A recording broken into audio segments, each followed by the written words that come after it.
pet your dog because I like dogs. And if your dog jumps on me, I'm petting your dog because I like dogs. So as long as I'm doing that and your dog's jumping on me, what I'm doing is reinforcing that behavior.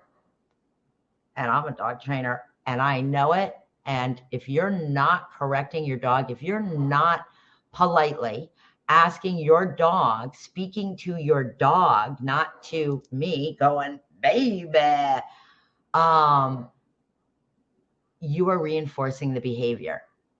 And then I'm triple reinforcing the behavior because being pet and having social interaction with somebody that is enjoying that social interaction is what we would term as self-rewarding.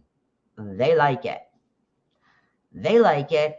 And the human being that is reinforcing that behavior likes it too. And it can be really awkward to get angry at your dog, to get frustrated. You don't want to be impolite, right, to the other person. And sometimes you just let it happen.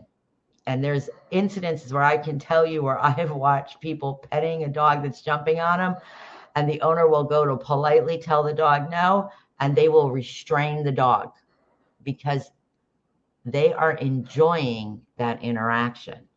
So let's talk dog. What's up, dog? So how do I handle that, Claudia? What do I do? Well, if it were your child and your child walked up to somebody and kicked them and the stranger said, that's okay, would you be in agreement at that point?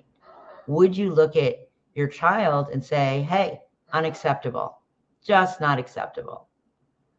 Well, kind of the same scenario with your not humanized.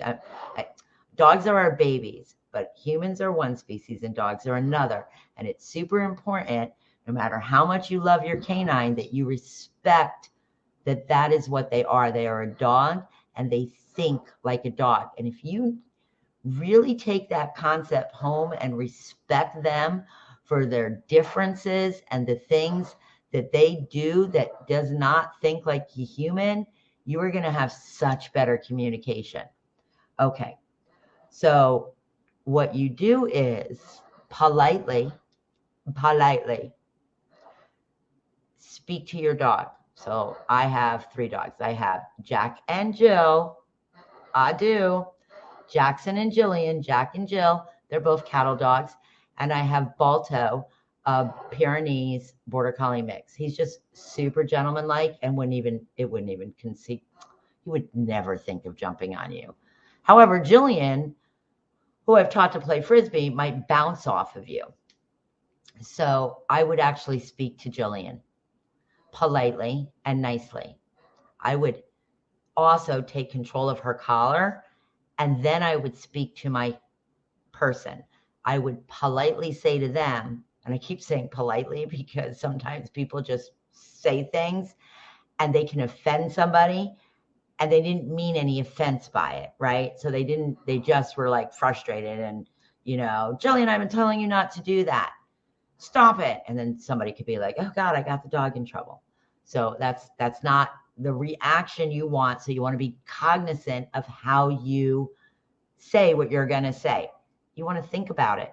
Especially if you're a doodle, golden doodle, labradoodle, bernedoodle, border-doodle, Aussie doodle. Boy, I love these Aussie doodles. And they're super social and the dog is friendly. And, maybe you let them jump on you at home also. So you want to speak to the dog. Jillian, no. You want to put your hand up closer to the collar and help your dog understand that we need 4 on the floor. And then you can speak to your person and say, I know she's so silly, my Jillian. It is fine if you pet her. I just need 4 on the floor. She's learning her self-control. Okay? Does that make sense to everybody? Okay, so let's review what I said and uncomplicated.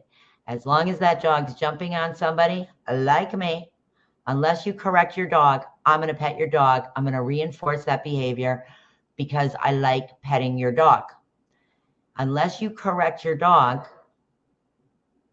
is going to think that's okay. All right? And if you don't correct your dog, you are reinforcing that behavior. What's up, dog? Okay?